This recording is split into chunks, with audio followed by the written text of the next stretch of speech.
여러분 안녕하십니까? 헬로티비 뉴스입니다. 제22대 국회의원 선거 본후보 등록이 마무리되면서 본격적인 선거전에 막이 올랐습니다.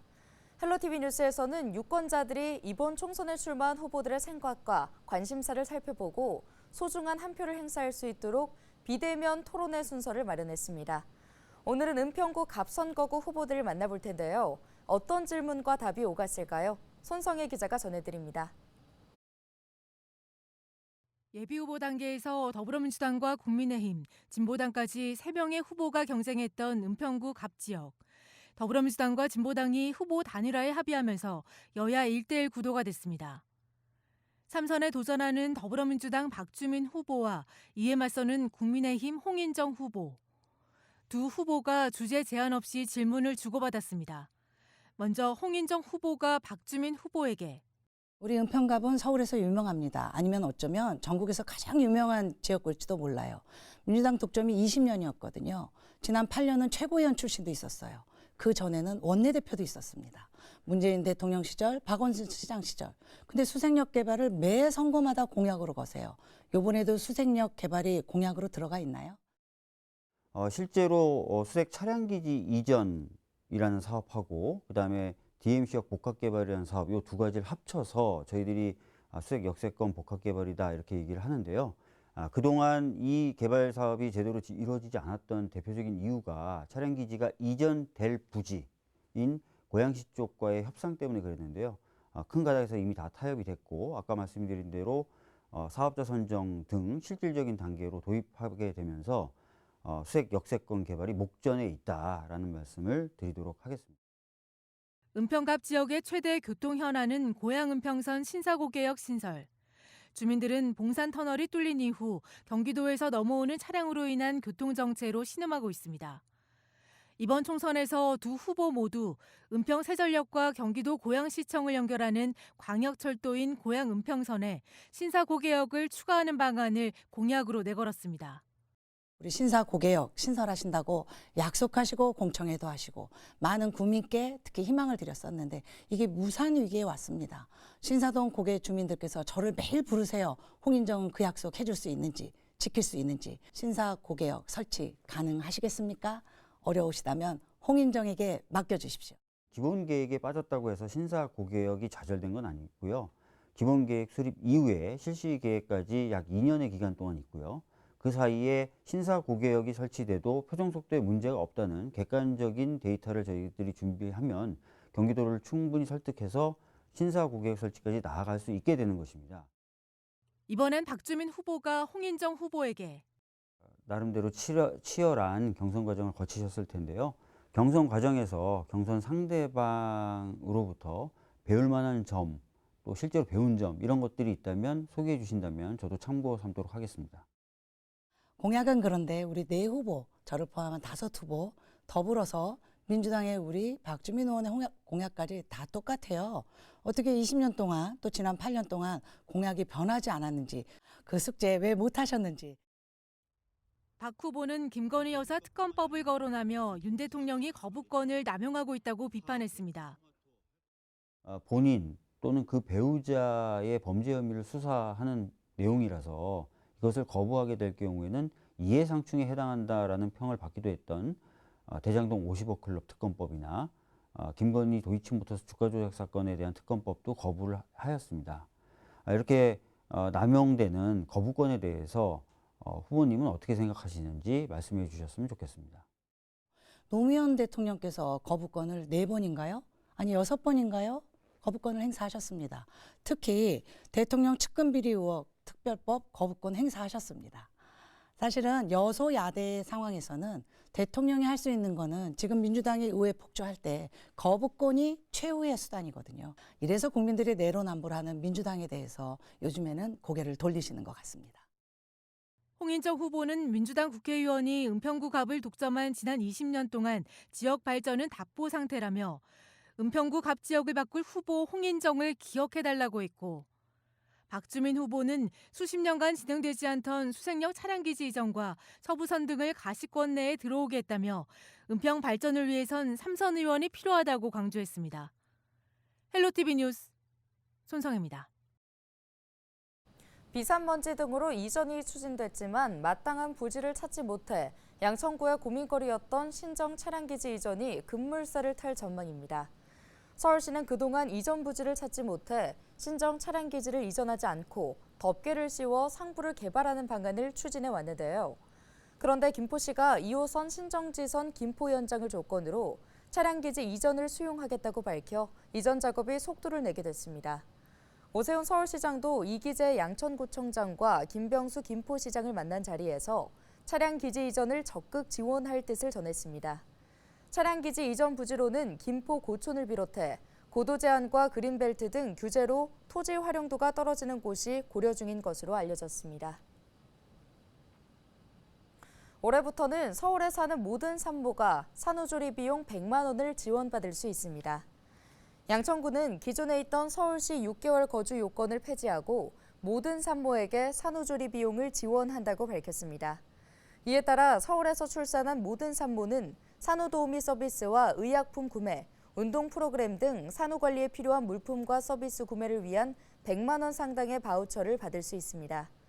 양천구는 또 체외수정과 인공수정 시술비 일부를 최대 110만 원까지 지원하는 난임부부 시술비 지원 사업 대상도 모든 난임부부로 확대한다고 설명했습니다. 은평구가 생활 속 안전사고 예방을 위해 취약가구를 대상으로 안전점검 서비스에 나섭니다. 지원 대상은 기초생활수급자, 차상위 계층, 장애인 등의 안전 취약가구인데요.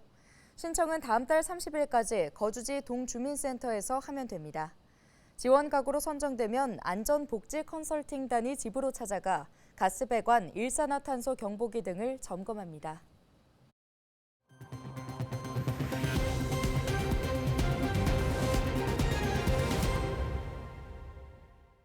정부가 노인 인구 천만 시대에 대응하기 위해 노후복지 전반을 개선하는 내용의 정책을 내놨습니다. 의료 요양과 간병 돌봄 서비스, 여가와 일자리, 복지주택까지 확대하겠다는 계획입니다. 이관성 기자와 자세히 살펴봅니다. 이 기자, 분야별로 살펴볼까요? 네, 정부는 윤석열 대통령이 직접 참석하는 민생 토론회를 통해 초고령화 사회 대비 노후복지 정책을 대거 내놨습니다. 노후복지 정책에는 주거와 식사, 건강과 여가, 의료와 요양 돌봄까지 담았는데요. 먼저 서민과 중산층 노인주택을 확대하겠다고 밝혔습니다. 네, 지난 2015년 이후 폐지했던 분양형 노인복지주택을 다시 공급하고 또 무주택 노인 가구를 위한 고령자 복지주택도 3배로 확대합니다. 기업형 장기 임대주택인 실버스테이도 도입해 노인주택의 유형도 다각화할 계획입니다. 서민, 중산층, 고령자를 위한 실버타운의 수요가 급증하고 있고 수요자에게 안정적인 주거 환경을 제공할 수 있다는 점에서 정부는 우선 89개 인구 감소 지역에 대해서 분양형 주택을 추진하려고 합니다. 기존에 폐지했었던 분양형 노인 복지주택을 다시 공급하네요. 네, 분양형 노인 복지주택의 경우는 이 자격이 없는 사람이 소유하거나 투기와 사기 분양 사건 등 때문에 부작용으로 지난 2015년 폐지된 바 있습니다. 하지만 노인 인구와 복지주택 수요가 크게 늘고 있어서 문제점을 보완하는 형태로 분양형 주택을 다시 공급하겠다는 게 정부 입장입니다. 네, 다른 분야의 내용도 이어서 듣겠습니다. 정부는 현재 경로당 42%에서 일주일 평균 3.6일 정도 제공하고 있는 식사 횟수도 단계적으로 확대할 계획입니다. 부족한 운영 인력은 노인 일자리와 연계 확충하고 경로당 조리시설도 확충합니다. 거동이 불편한 고령자들을 위해 식사 배달 서비스도 도입하고요.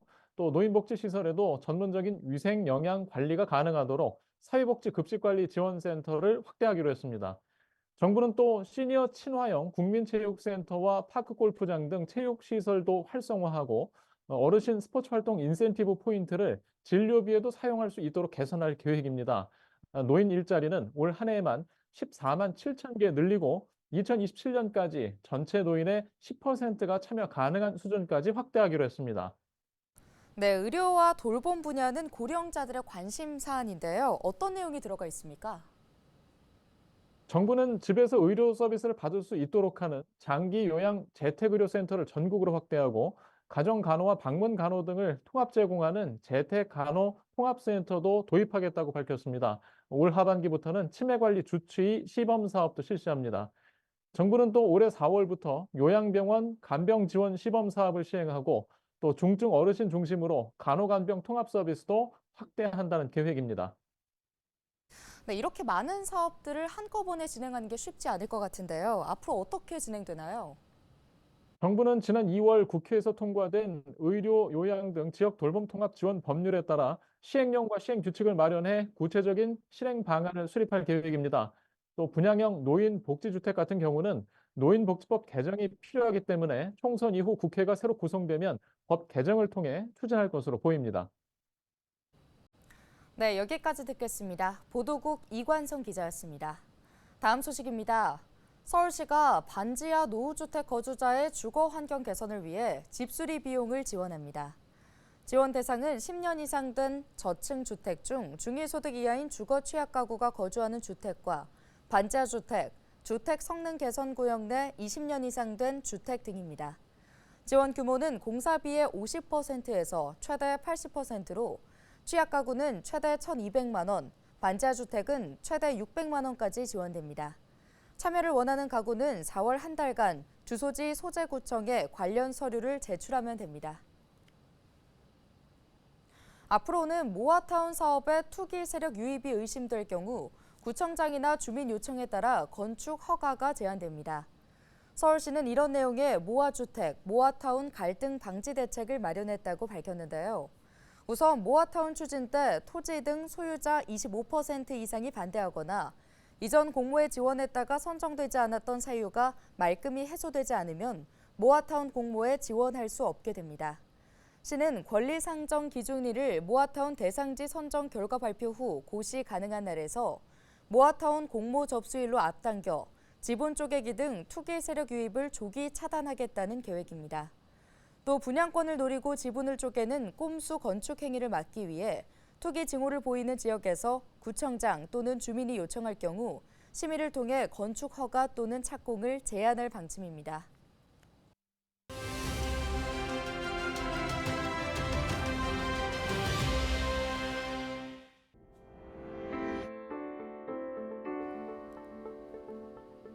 전속력으로 마주 달리는 자동차. 먼저 운전대를 돌리는 쪽을 겁쟁이로 모는 위험천만한 게임을 치킨 게임이라고 하죠. 의대 증원을 놓고 벌이는 정부와 의사단체의 대립이 마치 치킨 게임과 같다고 생각하시는 분들 많으실 겁니다. 정부가 의대별 정원을 발표한 데 이어 병원으로 돌아오지 않은 전공의들을 대상으로 다음 주부터 면허 정지 처분에 들어간다고 밝혔죠. 그래도 전공의들은 한 달이 훨씬 넘도록 복귀하지 않고 있습니다. 뿐만 아니라 의대 교수들의 집단 사직서 제출, 의대생들의 집단 휴학, 의사협회의 정권 퇴진운동 선언 등 의사와 예비의사들의 집단 반발은 수그러들지 않고 있습니다. 치킨 게임이야 운전대를 잡은 두 사람 간의 대결이고 설사 끝내 충돌한다고 해도 당사자들만 피해를 입는 것이지만 의료 공백으로 이어지는 이번 대결은 어떤가요? 피해는 고스란히 환자들이 떠안게 됩니다. 병마와 사투를 벌이는 환자를 볼모로 한 치킨 게임, 이제는 그만하십시오. 의사들은 환자 곁으로 복귀하고 정부는 대화의 문을 활짝 열길 바랍니다. 그것이 의사와 정부의 책임이자 본분입니다. 데일리 브리핑이었습니다.